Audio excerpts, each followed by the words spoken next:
یہ اصل میں دجل ہے جو در حقیقت دنیا کی زندگی ہے، جو قرآن کہتا ہے دھوکے کی ٹٹی ہے۔ وَمَا الْحَيَاةُ الدُّنْيَا إِلَّا مَتَاعُ الْغُرُورِ، دھوکے کا سامان۔ اب یہاں دیکھیے سورہ کہف کے اندر معاملہ کیا ہے۔ پہلے رکوع میں وہ عظیم آیت آئی ہے اِنَّا جَعَلْنَا مَا عَلَى الْأَرْضِ زِینَةً لَهَا لِنَبْلُوَهُمْ أَيُّهُمْ أَحْسَنُ عَمَلًا۔ اس زمین پر ہم نے جو کچھ بنایا ہے اسے اس کی زیبائش بنا دیا ہے، آرائش، سنگھار، اس کا زیور، تاکہ یہ بنی اور سجی ہوئی اور خوبصورت اور حسین نظر آئے۔ اور پھر ہم امتحان لیں گے۔ وہ جو ایک شعر ہے بہت عمدہ کہ روح روشن کے آگے شمع رکھ کر وہ یہ کہتے ہیں ادھر جاتا ہے دیکھیں یا ادھر پروانہ آتا ہے، تم دنیا کی طرف جا رہے ہو یا ہماری طرف آ رہے ہو، ہم سے محبت کرتے ہو یا دنیا سے محبت کرتے ہو، ہمیں اپنا مطلوب مقصود بناتے ہو یا دنیا کو مطلوب مقصود بنایا ہے۔ تو سب سے بڑا امتحان، سب سے بڑا دجل، سب سے بڑا فریب یہ دنیا کی زندگی ہے۔ اور یہ بھی نوٹ کر لیجئے کہ یہ جتنی زندگی، یہ دنیا جو ہے جتنی زیادہ حسین ہوتی جا رہی ہے، یہ ساری سائنسی ترقی نے دنیا کو بہت حسین بنا دیا۔ کیسے کیسے شاندار باغات، کیسے کیسے شاندار سڑکیں، کیسی کیسی فلک بوس عمارتیں، کیسے کیسے ہوائی جہاز، دیو پیکر، ہزار آدمیوں کو ہم گود میں لیے ہوئے اور دوڑا جا رہا ہے۔ اب یہ دنیا کی زندگی بہت زیادہ جو ہے دلکش ہے، زیادہ حسین ہے۔ کیسی کیسی کاریں، کتنی لمبی چمکیلی ایسی کاریں، کیا کیا چیزیں جو آج ایجاد ہوئی۔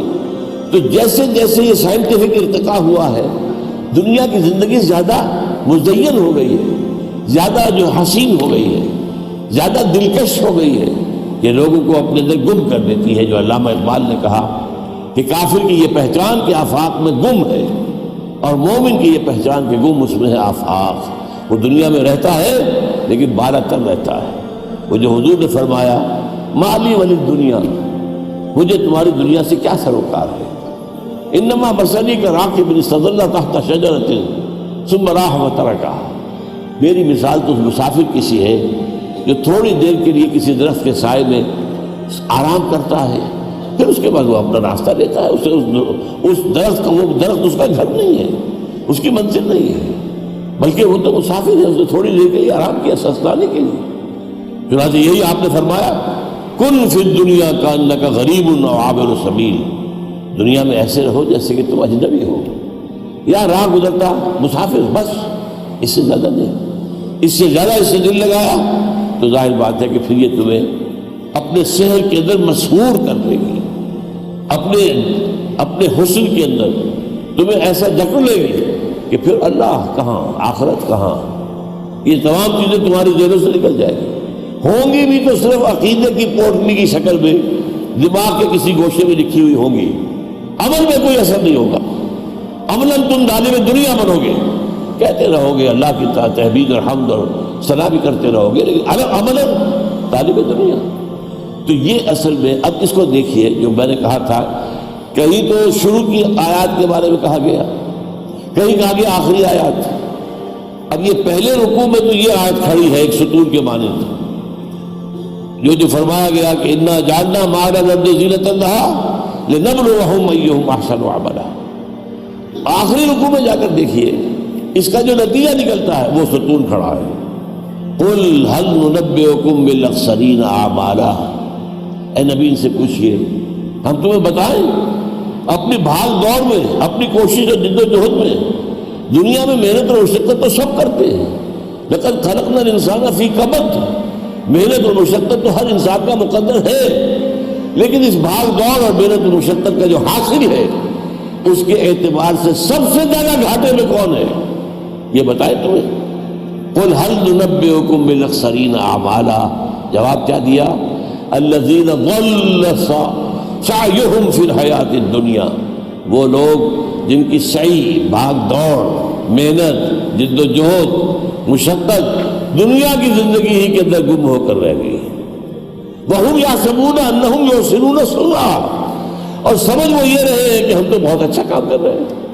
دیکھو میں نے چھوٹی سی دکان شروع کی تھی، آج کتنا بڑا سٹور بھی رہا ہے۔ میں نے ایک کارخانہ لگایا تھا ٹیکسٹائل کا، آج میرے 3 کارخانے ہیں۔ دیکھو میں نے کتنی ترقی کی ہے، میں کامیاب ہو رہا ہوں، میری ساری جد و جہد جو ہے برابر ہو رہی ہے۔ وہ یہ سمجھ لیں کہ ہم بہت کامیاب ہو رہے ہیں، لیکن قرآن کہتا ہے وہ اخسرین، خسارے میں بھی سب سے نیچے، اخسر سب سے زیادہ گھاٹے میں۔ قل هل ننبئكم بالاخسرین اعمالا الذین ضل سعیهم فی الحیاۃ الدنیا وهم یحسبون انهم یحسنون صنعا۔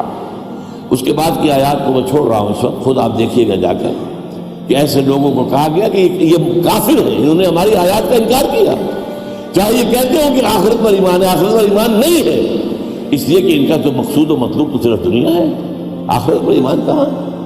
اولئک الذین کفروا بآیات ربہم ولقائہ فحبطت اعمالہم، چاہے انہوں نے کچھ یتیم خانہ بنا دیا، کوئی اور کام اچھا کر دیا، یہ اعمال اللہ کی نگاہ میں کوئی وقت نہیں رکھتے، جبکہ ان کا مطلوب و مقصود اللہ نہیں، آخرت نہیں، بلکہ یہ دنیا بن گئی ہے۔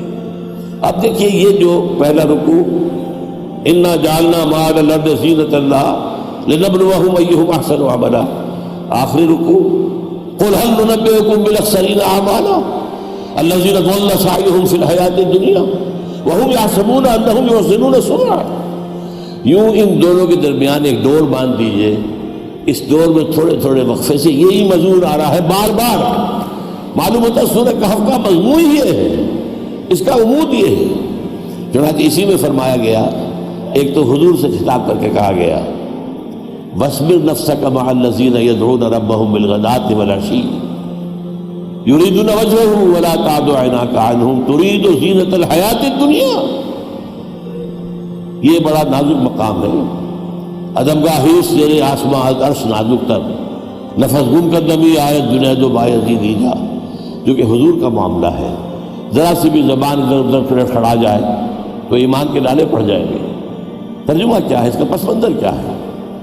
دیکھیے حضور صلی اللہ علیہ وسلم اپنی دعوت میں، ظاہر بات ہے جو لوگ صاحب حیثیت تھے معاشرے میں ان کو اولیت دیتے تھے، ان کی حیثیت ہے، معاشرے میں ان کا مقام ہے، لوگ ان کی بات سنتے ہیں مانتے ہیں، تو ان کا جو بھی حیثیت ہے اگر وہ ایمان لے آئے تو اسلام کو تقویت حاصل ہوگی نا۔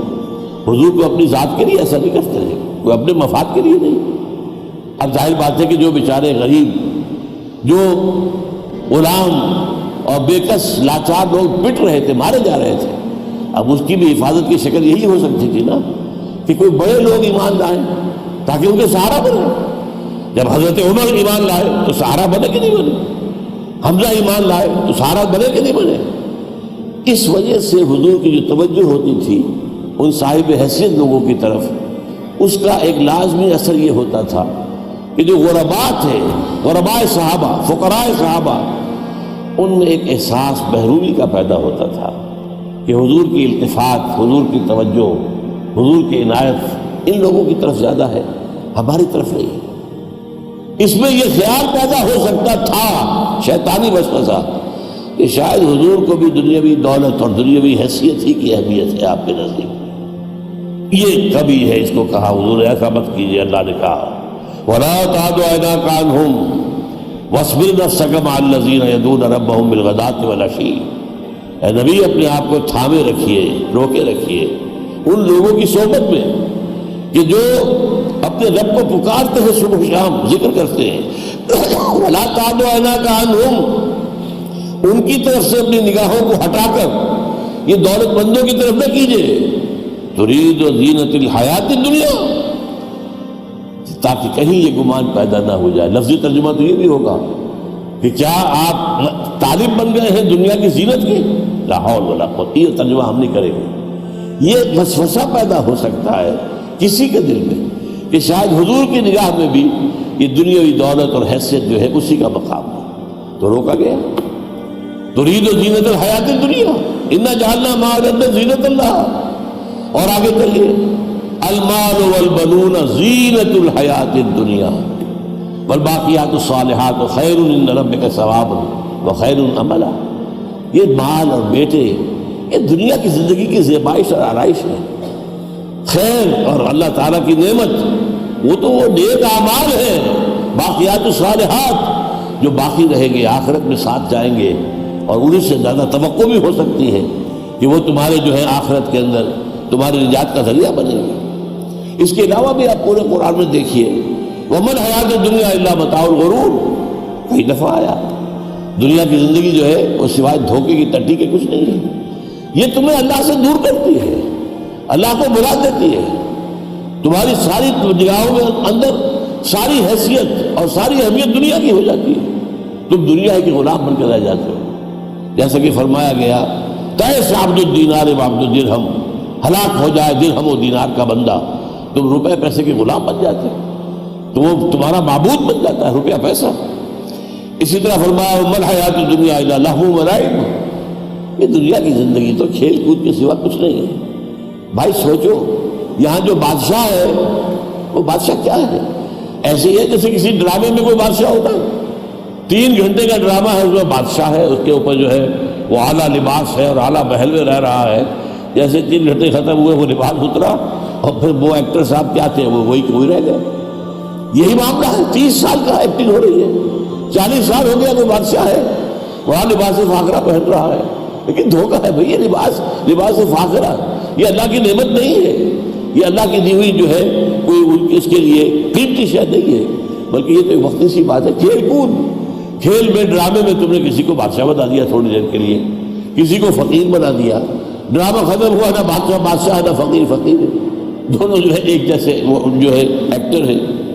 اور قرآن مجید میں آتا ہے فَلَا تَغُرَّنَّكُمُ الْحَيَاةُ الدُّنْيَا وَلَا يَغُرَّنَّكُمْ بِاللَّهِ الْغُرُورُ، دیکھو مسلمانوں، دنیا کی زندگی تمہیں دھوکے میں نہ ڈالے، بیویئر، کیپ الرٹ، چوکنے رہو، یہ دنیا کی زندگی تمہیں دھوکے میں نہ ڈالے۔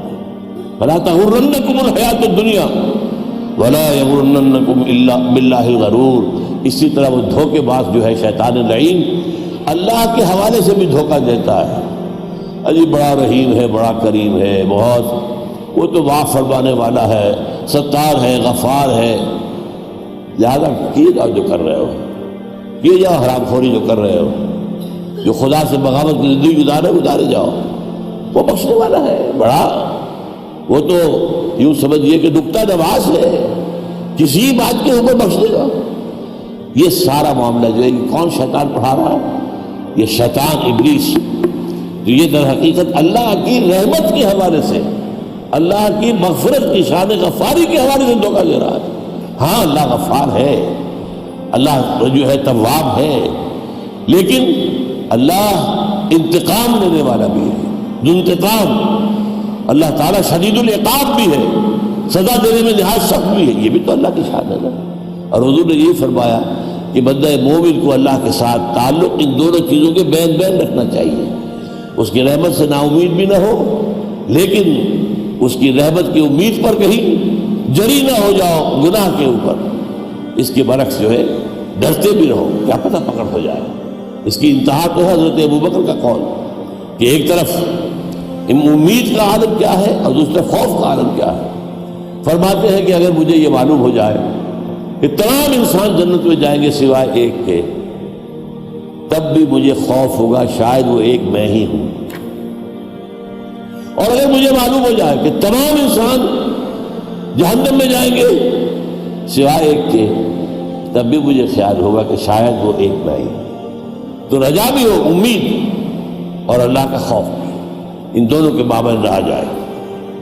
ایک آیت اور بہت بڑی پیاری ہے، حتی اذا اخذت الارض زخرفها وزینت، بارش برستی ہے، زمین جو بنجر پڑی تھی، بے آب و گیا، کچھ نہیں تھا، خاک اڑ رہی تھی، اب وہاں پر کھیتی ابھرتی ہے، گھاس اگ رہی ہے، اہتزت و ربت، ایک جگہ الفاظ آئے ہیں، زمین میں سلسلاہٹ پیدا ہو گئی، حرکت آ گئی، زندگی آ گئی، اب وہ سبزہ اس کی زیبائش بن رہا ہے۔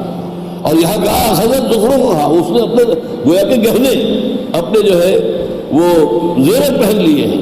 اب ظاہر بات ہے کہ پھر انسان انہی کی طرف رہے گا۔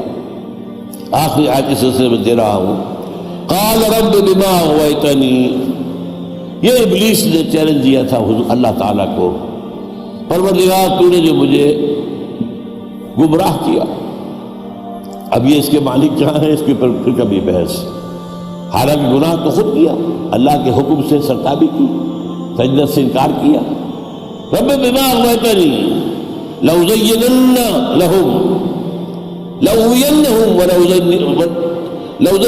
لهم في الأرض ولأغوينهم أجمعين. میں ان کے لیے زمین کے اندر آرائشیں، زیبائشیں، دلچسپیاں پیدا کر دوں گا، اور تو دیکھے گا کہ ان میں سے اکثر جو ہیں وہ تیری راہ پر چلنے والے نہیں ہوں گے. اب یہاں یہ نوٹ کر لیجئے، پچھلی 3 صدیوں کے دوران دنیا کی زیبائش و آرائش میں اس تیزی کے ساتھ ترقی ہوئی. ذرا جا کر دیکھیے، یہ UAE، سعودی عرب، خاک اڑتی تھی، کھانے کو کچھ نہیں تھا. آج سے زیادہ سے زیادہ 70-80 سال پہلے، 100 سال کہہ لیجیے، یہ کھڑے ہوتے تھے قربانیوں کے انتظار میں کہ جیسے قربانی ہوئی جھپٹ کر گوشت لے جائیں اور جا کر وہاں پر سکھا کر سال بھر کھائیں. یہ تو ان کی معاش کا ذریعہ تھا. UAE کے ساحل کے اوپر UAE کچھ نہیں تھا، مچھلی پکڑ لی اور کھا لی، اللہ اللہ خیر سب. جوتے پاؤں میں نہیں، جس جسم کے اوپر جو ہے لباس نہیں.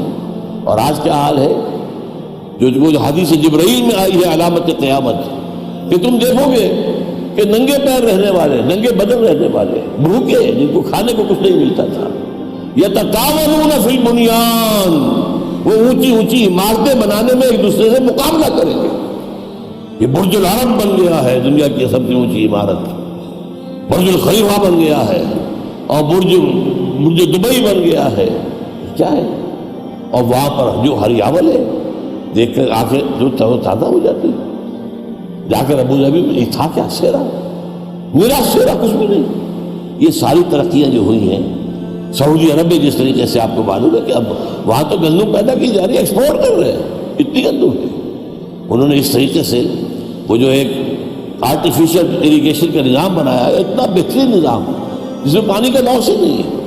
وہ اوپر ایک چکر چلتا ہے اور اس میں سے پانی ڈرپ کرتا ہے، قطرہ قطرہ قطرہ، نیچے نہروں میں نہیں آتا، نالیوں میں نہیں آتا. نالیوں اور نہروں میں آئے گا تو پانی جذب ہو جائے گا، زمین کے اندر جائے گا، پانی ضائع ہو گیا. پانی تو بہت قیمتی ہے.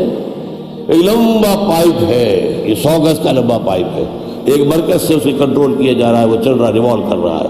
اس کے اندر سوراخ بنے ہوئے، ان سے پانی جیسے بارش ہوتی ہے ایسے وہ ٹپک رہا ہے تاکہ پانی جو ہے وہ ضائع نہ ہو. یہ سعودی عرب میں ہوائی جہاز سے آپ سفر کریں، اگر جدہ سے ریاض تک تو معلوم ہوگا کتنی جگہوں پر نیچے دیکھتے ہیں اس قدر بہاگ و بہار اور اس قدر بڑے بڑے رقبے جو ہیں وہ گرین ہو گئے. یہ سارا اس دور کے اندر یہ دنیا کی دجالیت جو ہے وہ اپنے ایک عروج کو پہنچ گئی ہے.